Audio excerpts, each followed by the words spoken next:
Hello,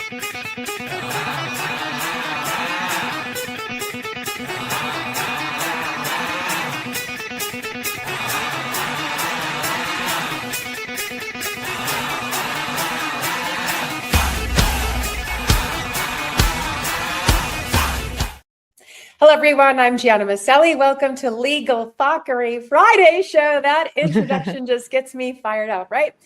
I am here with Patricia the Silver Stacker, and we have a guest. Look at Joe. I love his title, P.I. Joe. So this show is about mortgage fockery, chain of title analysis, and Joe is the person on the Legal Fockery University team that does the forensic mortgage analysis. Say hello, Joe. Hi, how are you doing? Joe is wonderful. So what we'd like to do today is have a real live case and tell you how it works. And Patricia is actually in the case of challenging her mortgage. And basically this is a process that stems from who have you been paying, and do they really own the chain of title for you to be paying? Is that correct, Joe? Correct. All right. I've been only doing this for a couple of years now. So let's lay out the case. This is Patricia and her husband. They are pro se plaintiffs against Truist Bank in the U.S. District Court. I'm not going to get into her states and everything. And so the kind of case that it is a declaratory judgment. They're not suing for money, and they are not in foreclosure. This is not a foreclosure help process. So they're asking the court to declare one thing: who is actually entitled to enforce the note. And their posture is that they are current, they have kept paying, and they are on the offense asking the question, not on a defense trying to stop a sale, which has happened in some other cases. We don't do that. We don't support challenging them and not paying your mortgage. And so the standing in one breath is that her state commercial law, I'm not going to tell the sections, says a payment only discharges the debt if it is made to the person entitled to enforce the note. Please drink that in, because this is legal fockery, right, Joe? Correct.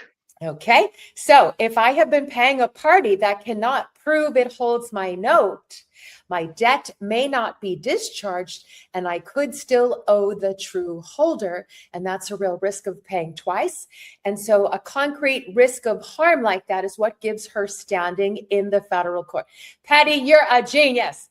The court exists to settle who I must pay before that harm ever lands. And this is the whole standing. So this is a class in the Legal Fockery University. It's called Mortgage Fockery. And what it does is investigate the chain of title command. And that's where Joe comes in. So let's just do a couple more things. And then we're going to start to ask Joe lots of fantastic questions that I'm sure will clear everything up. Section 3-302 defines a holder in due course. That is a holder who took the note for value in good faith. In good faith is a huge part of legal things. And without notice of any problem, a holder in due course can enforce free of most defenses. And here's the point that helps Patricia. Before anyone can be a holder in due course, they first have to be a holder at all.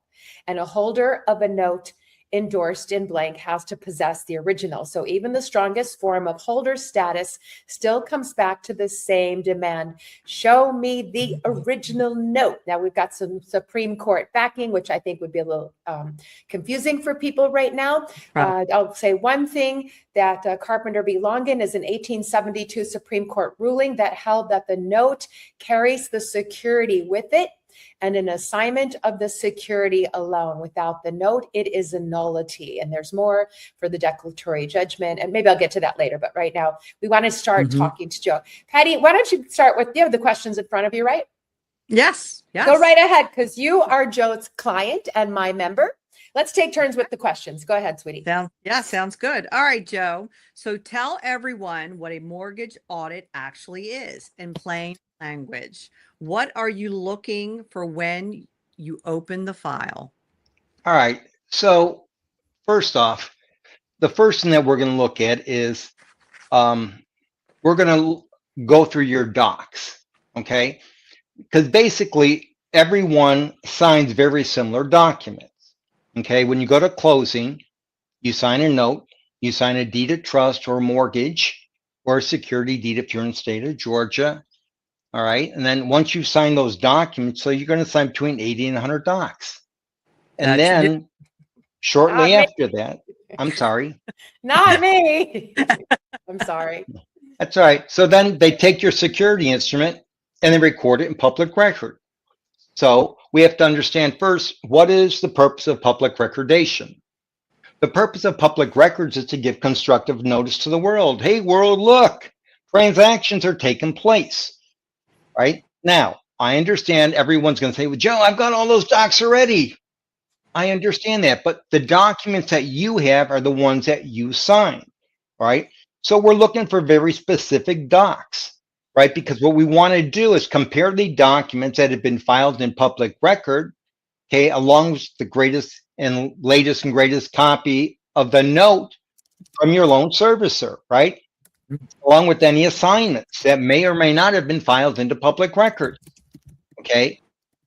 And understand, we're asking for a very specific copy of the note. Why? Well, because the copy that you have in your file, I mean, it could be there 5 years, 10 years. It doesn't matter, right? That is your copy, right? While the original was supposed to be allegedly sold through endorsement, negotiation, transfer, and delivery pursuant to 3203, okay? And 99.999% of the time, it does not happen. So what we do is we look at your documents, we look at your chain of title, and we say, okay, what has happened? What was to happen?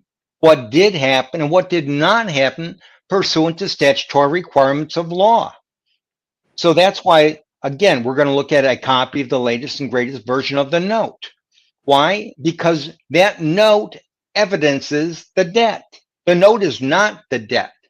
Your debt, right, is your promise to pay. So on the very first paragraph of that document that says promissory note or note, or again, whatever document it is, right, of your governing docs, it says something to the effect of, for a loan I have received, I promise to pay. Okay, that is the verbiage that gives value to this instrument. This instrument is called a unilateral adhesion contract, meaning this is a contract written by party A and signed by party B. So what we want to do is find out is, did they do what they were supposed to do pertaining to commercial transactions? Because understand, we've got what's called the Uniform Commercial Code.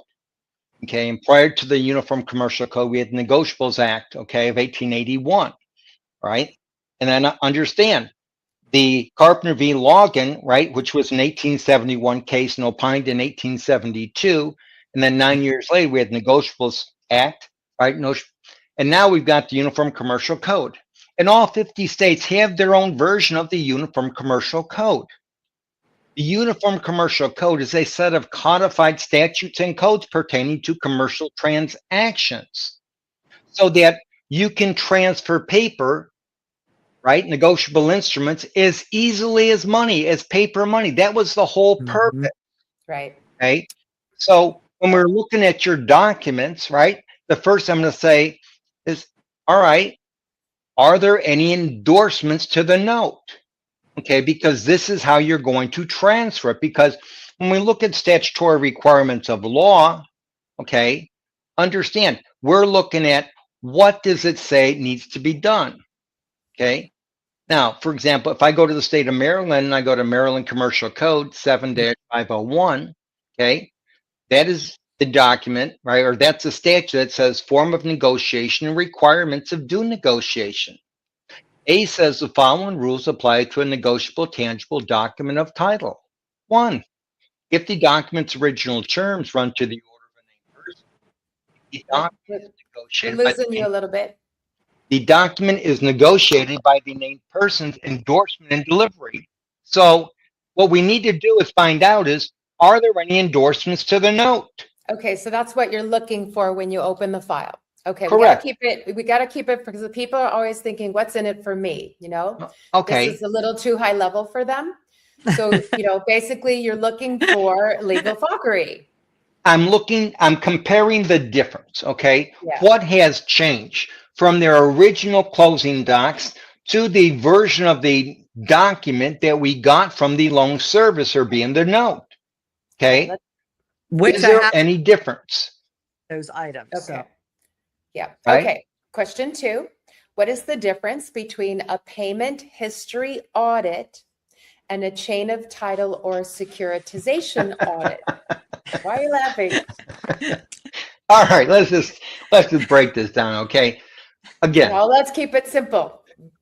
payments, right? A payment history, right? yeah. How many payments did I make? All right. So, for example, if you're in bankruptcy, they put in a proof of claim and they say, here is Joe's payment history. Here is Patty's payment history. That says nothing other than you've made payments. Okay.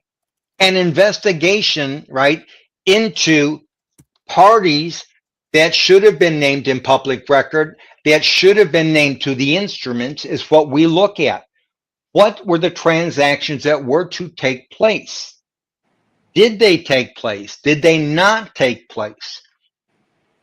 Because understand, when we reverse engineer your loan, one of the things, when we locate where your data is stored, okay, you're going to say, oh my God, I know where it is. So understand, in addition to knowing where your debt is, understand what else you know. You now know where your debt is not.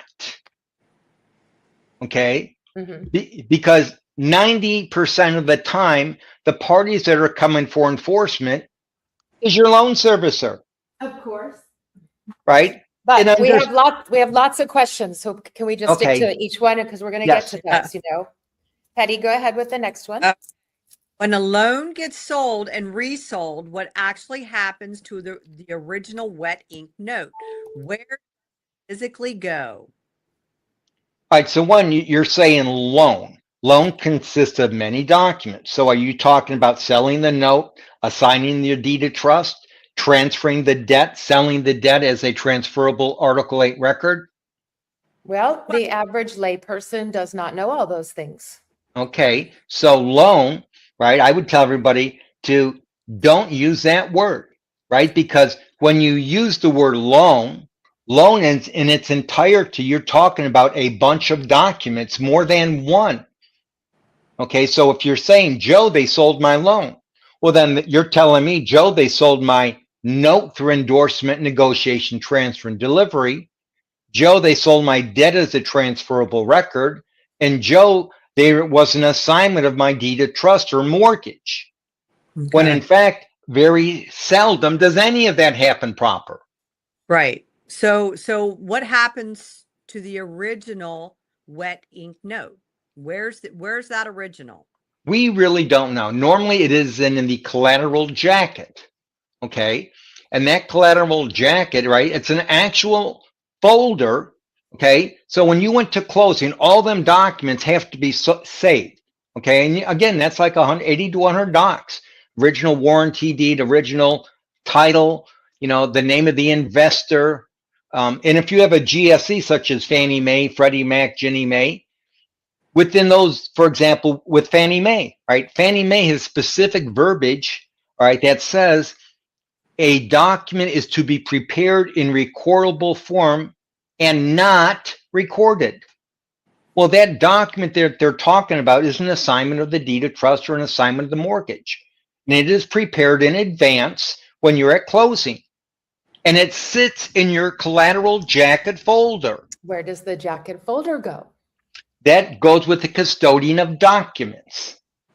Is that Okay. the county recorder? Who would that No, custodian of be? documents. I don't know what that means, sir. So that is the party that has been giving the right to hold on to these physical documents. Okay. Who would that It's like be? a guardian of the physical pieces of paper. Is that There's- is that an agency, a bank? Yeah. An It can be attorney? in a warehouse. Okay. Okay. So, but there is a custodian that stores all of the physical documents. Okay. because they have to keep the physical documents because the laws were written for the tangible, not the intangible. Very good. Next question. You ready? Yep. Okay. How often in your experience can a servicer actually produce the original note when someone asks for it? Well, they can produce it. The question is, do they want to? And what is the reason for it? They don't want to. Well, No, they why not? Why not? I would Because- think that they want to go to that custodial warehouse and dig it up, right? Is that what No, you're- no, because if you do a QWR properly, again, that's one of the things you can ask for to see it. well, You know, I'd like to see a copy of that. You know, when we put out an IR letter, again, that's one of the things that we're asking for is to see it. You know, they're not going to give it to you. Why? Well, because there's an intrinsic value to it. And the last thing they want you to do is to hand you this physical document that you can just tear in half and suddenly, oh my God, it's gone. Do you know that our friend that is no longer with us is actually making a claim to court that the signed original document, because it has the signature of the deceased original owner, is a family heirloom? Oh my God, come on. That's He's ridiculous. taking that to court and getting shut down so fast, right? No, 'Cause the daughter inherited the house. Yeah. It's, Okay. yeah. Go ahead. Go ahead. Next question, Patty. All right. How often in your experience? No, next one. Five. I'm sorry. If a note is endorsed in blank, what does that mean for who can claim to hold it? All right. This is good. And I like this, right? Because this is what they cite every single time, right? They cite Yeah. 3205B, right? Yeah. And they say, if an endorsement made by the holder of an instrument, and it is not a special endorsement, it is a blank endorsement. When endorsed in blank, an instrument becomes payable to a bearer and may be negotiated by transfer of possession alone until specially endorsed. You notice that that word there said possession, not ownership. Okay. Right. Now understand, a blank endorsement is what they're calling this, right? But if you were to jump down to 3205C, right, which says the holder may convert a blank endorsement that consists only, all right, I'm going to use that word again, only of a signature into a special endorsement by writing above the signature of the endorser words identifying the person to whom the instrument is made payable. So when it says paid to the order of, imagine you have a check with no one's name on it, right? You possess it. Right, you only possess it. You're not the owner. Okay, as a matter of fact, we've got case law that supports what we say. This is an incomplete stamping. I even created a document over a decade ago, right, showing what bearer instruments are, right? Because the minute you added the words to pay to the order of, right, you've made this order paper. The minute you added the words without recourse, you know, I tell everyone, go ahead and Google the words without recourse. The words without recourse mean without representation, without warranty. It's used in real estate transactions. So what it means is that they have released rights to the note without naming a payee. Right. Now they've also opened up a can of worms, right? Because now you have the named mortgagee in public record, correct? Mm-hmm. And the purpose of public recordation, right? So the purpose of that mortgage or deed of trust is to attach itself to the debt evidenced by the note. But understand, there was no one named to the note. So now you're running into agency problems. Why? Well, because you have an agent in public records. The mortgagee is acting as agent, okay, for a principal that is not named to the note. Okay. So Next now one. we say, Your Honor, there is a lack of agent-principal relationship. Why? Well, because the mortgagee cannot take instructions from an as of yet unnamed payee. Basic contract law. Right. Okay. Why is a photocopy of a note not the same as possession of the original? What could go wrong between one or the other? Oh my goodness, this is so fun. Well, if you had a let's picture, keep it for the lay people, though. You know- right? we could have, again, a picture is just a picture. You know, Mhm. it can be changed, it can be manipulated. This is Mhm. why we're always asking for, we want, excuse me, copies of the original, Mhm. right? And understand, when your lender sends you a copy of the original, right? Treat it as if it is the original. Why? Well, because the servicer wouldn't lie. They say, Gianna, this is a copy of your note as it exists today. Okay, you know what? I'm going to accept that. Why? Because you're a bank and you understand securitization. So even though it looks just like the copy note I've got in my file box, right? No endorsements, no nothing. They said that was it. I'm going to attack it as if that is what my copy looks like.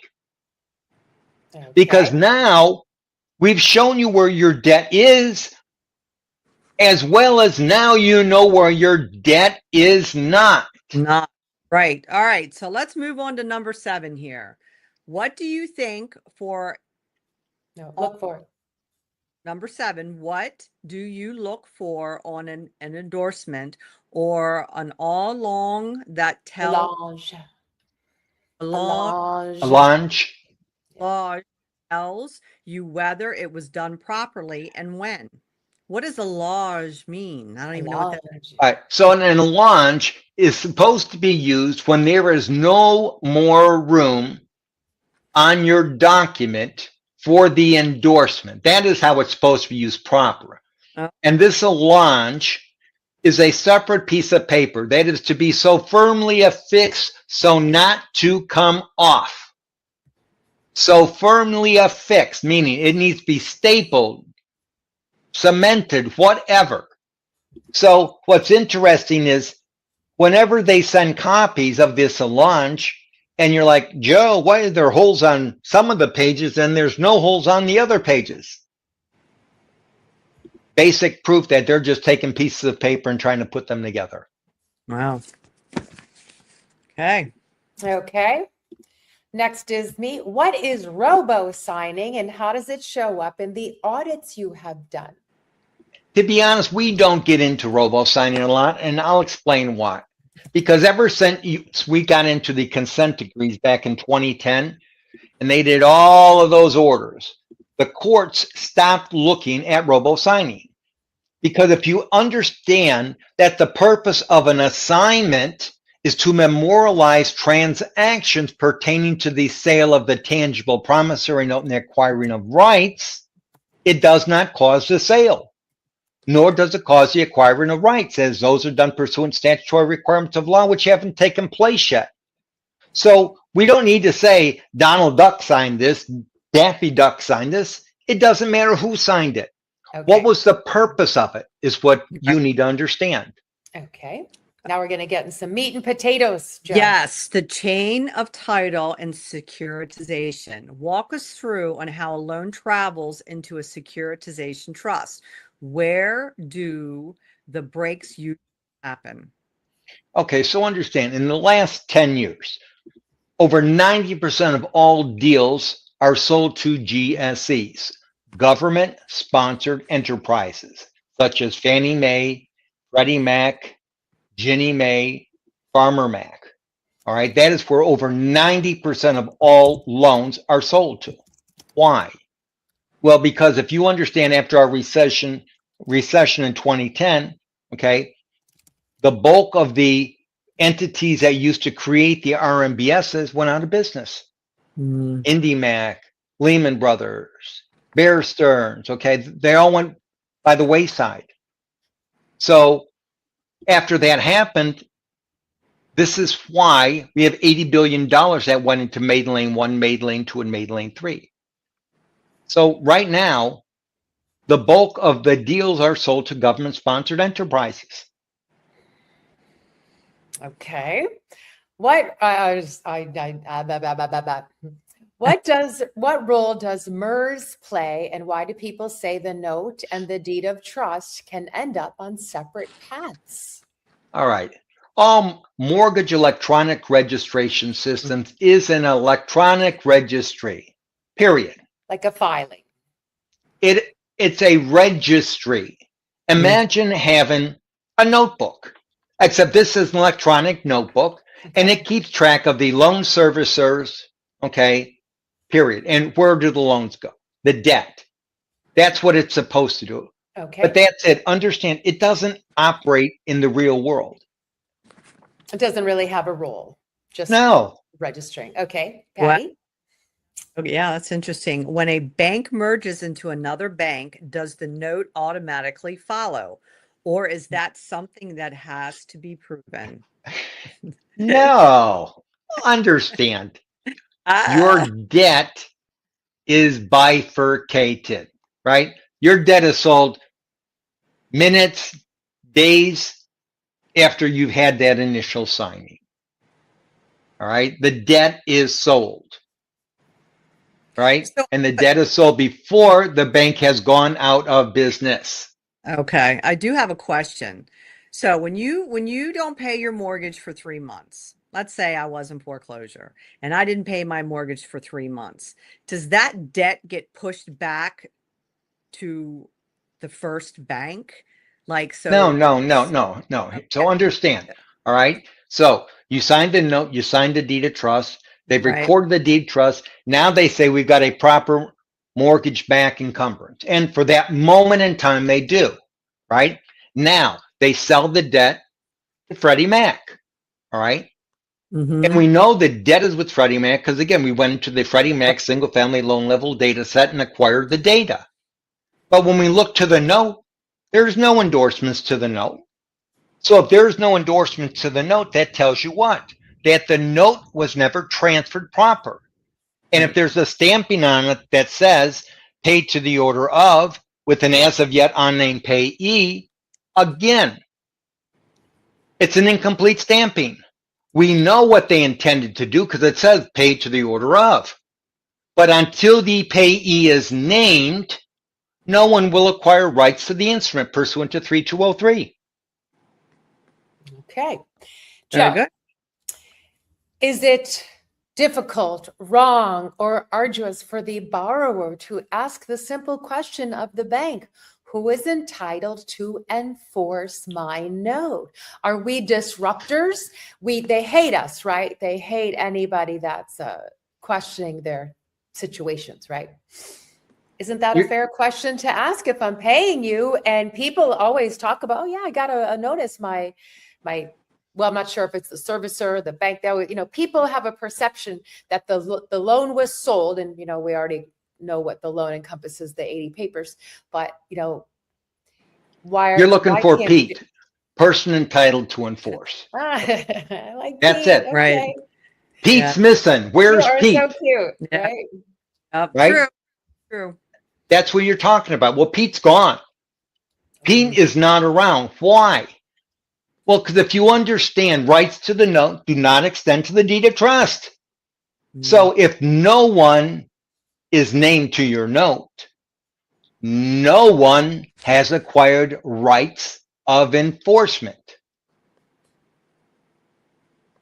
Okay, Patty, next All right. question. So if has been paying for years, how would they even begin to find out whether they have been paying the right party?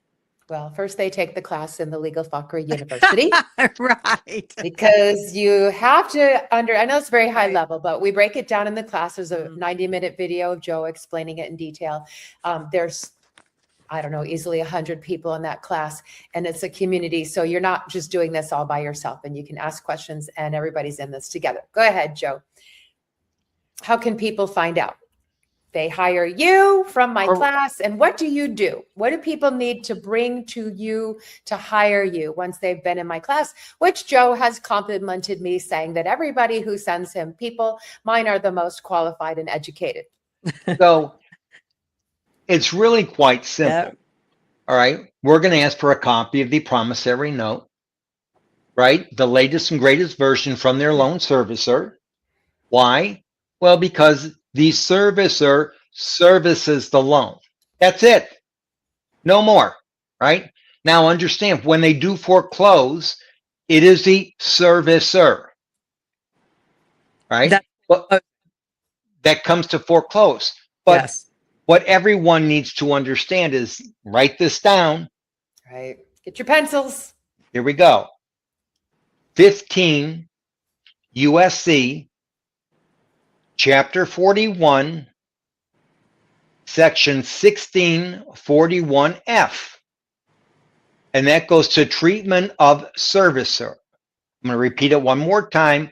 15 USC chapter 41, 1641F, treatment of servicer. Why? People, this is one of the most important things you need to understand, because this says, in general, a servicer of a consumer obligation arising from a consumer credit transaction shall not be treated as an assignee of such obligation for the purpose of this section unless the servicer is or was the owner of the obligation. They've sold the debt. They're not the owner. 2, servicer not treated as owner on basis of assignment for an administrative convenience. It says a servicer or a consumer obligation arising from a consumer credit transaction shall not be treated as the owner of the obligation for the purposes of this section on the basis of an assignment of the obligation from the creditor or another assignee to the servicer solely for the administrative convenience of the servicer in servicing the obligation. That is the only reason they're assigning it to New Res, to PHH, to Rushmore Servicing, to Rocket Mortgage, just to service the loan. They're not the owner. Well, They sure Kylie, are. why do they act like it? And would that not demonstrate that every foreclosure is a fraud? It's called greed. Greed, because understand, all right, there is, if you understand that prior to the inception of MERS, it would take, say, from 6 to 9 months for a note to go through the parties, right? Seller, sponsor, depositor, trustee, right? Because it needs to go from A to B to C to D. Well, what about if MERS, your servicer, files a corporate deed of assignment 9 years later? Oh, I can tell that's a genuine Right? document. It happens. Oh, it happens more than not. Understand. Well, yeah. The assignments, right, are not filed usually, okay, unless there is a default. Why? Because they just kick the can down the road. Juicy. That is juicy. Now, Yeah, so Joe, once you've gone into default, right? You're So what cutting out of happens? that, Patty? Oh. When you are in a deed of trust state, okay, understand the difference, right? So we've got both deed of trust and mortgage, but they're two completely different animals, right? So if you have a deed of trust like Texas or Maryland, okay, you've got equitable title and the bank has legal title because there is a trustee named. But if you're in Florida, say for example, right, you have a mortgage, right? So the difference is that is a lien theory where the only bank's recourse that they have is a proper lien. All right. But in order to have a lien proper, what must you own? The debt. The debt, right? Oh my God. So if you do not own the debt, you cannot claim to be a secured creditor. Okay. What is the single most common thing you find that surprises homeowners about their loan? You know, people hire you, you give them the documents, and they might email or call you and say, Joe, what the freak? What are they saying? Well, they're actually surprised that we actually are able to show that the loan level data that we pull matches their instruments? Because that's the first question I get. Joe, where's the evidence to support your claim that you're saying?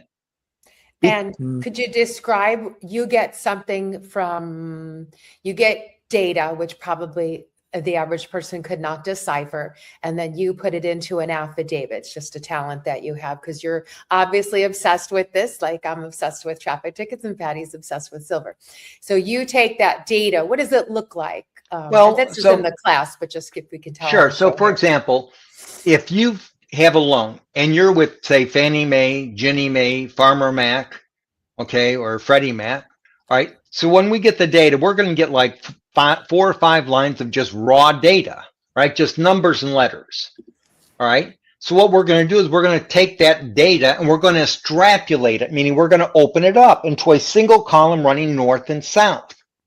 And then we're going to take the information from your note and your deed of trust or your security deed if you're in the state of Georgia, right? And we're going to cross-index that data because when you look at your instruments right on your note, there may or not be an account number, a loan number, an interest rate, amount of loan, the date of the loan, maturity date, payment amount. These are all data indicators, right? By Yes, your sir. specific loan. So we're going to cross-index to show you this is yours. Here you go. It doesn't belong to no one else.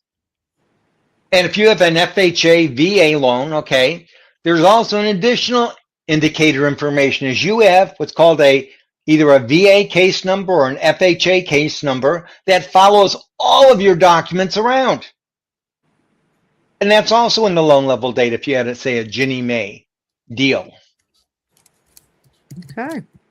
Patty, do you have a parting question since you're actually in the Uh, process? Like, how does it end? How does someone get a release of the lien because they've done this process?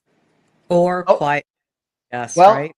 I've been through this myself through bankruptcy, okay, and I discharged my debt as an unsecured debt. I like listed it. my assets on Schedule F as in Frank. I went into a full-blown Chapter 7. I'm not going to go into it, but understand, for 2 years, they were unable to lift my stay. I won every single motion that was filed. Yes. Good for you. Okay. But there are other ways, such as what Patty's doing. Correct. But Yeah. understand, the whole purpose is to show it is unsecured, period. And through your way, did you get a release of the lien from the bank? How did I get?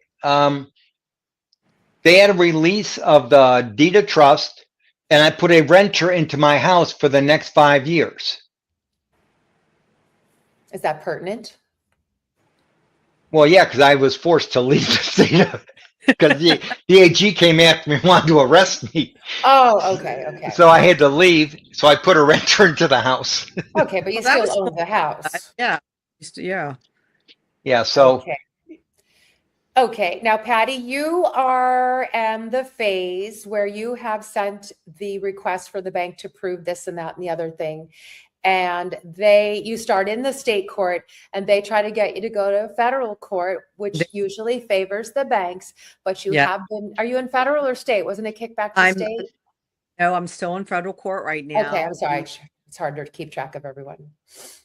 Oh, we lost you. We lost you. Oh, Yeah, don't go through those. Yeah, you're way better, whatever this is. Yeah, we can hear you. Oh, We good. can hear you. So Yeah. we have filed a remand to get it moved back to state court. And Did you originally file in state and the bank tried to put it no, into we originally federal? filed in state court. That's what I said. Yes. The bank Truist- wants it in federal because the federal That's correct. favors the bank, which is legal fockery. That's correct. And now Right. you are, go ahead, pick it up from there. And so now we're trying to get it back into state court. And if we've asked for one of two things. You either agree to the remand to have it moved back or disclosure. No discovery, right? Discovery, disclose, something that they, I don't think that's the same thing. Yeah. So, Yeah. so we'll see. And so it stands right now in your case that if the judge does not choose one or the other, the judge is breaking the canons, is up to no good, and will risk their pension. What do you So- think, Joe? I'm excited. Because understand, the whole purpose of getting a declaratory judgment is to render a decision prior Mm-hmm. Right. to the Yeah. quiet title. But they immediately popped it over to federal court and asked for a dismissal. That's what they did. Oh, of course. I mean, I understand that totally Yeah. because they cannot show that any transaction was done proper. That's the whole point. What they did is they put the cart in front of the horse because they tell everyone these are mortgage-backed securities. Nothing could be further from the truth. It was more a proper encumbered mortgage prior to the sale of the debt to Freddie Mac, Right. right? Because if they only sell the debt, there is no assignment. Mm-hmm. Okay. What was sold? A payment stream, a cash flow. Right. That's it. Now, how long has this fockery been happening? It's not always. I think we've discussed before somewhere around the 2000 or so. Well, understand, securitization has been around, for a while. Okay. It was But- started by the Salomon brothers, but it's gone more rampant in the last 15 years. And a lot of this caused the 2008 problems, right? Oh my gosh, it was everything. I mean, It was this- everything. There's a movie called The Big Short that I've watched Correct. at least 6 times. It's Mhm. it's very high level. You have to really pay attention to understand the movie, and what they do in that movie is what this is, and that demonstrates how there could be a catastrophe. And Oh, so there if- was. Yeah. Well, another one. If you want to learn about this and what people may have fear of, Patty's not in court in front of a judge. The court is paper. It's all on paper. It's all done for you. So you'll take the class and then you understand the process. It's very high level, but you can take your time with it. And then if you decide to move forward, we have an outside team that handles this. They specialize in this, and the paperwork is done for you.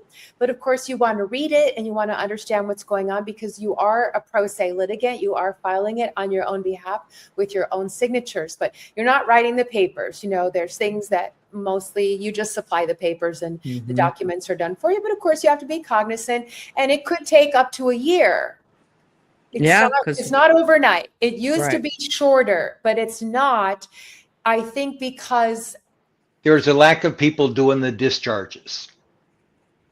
That's reality. what does that mean? So the number of people that used to, Employees yes, in so the courts or in the banks?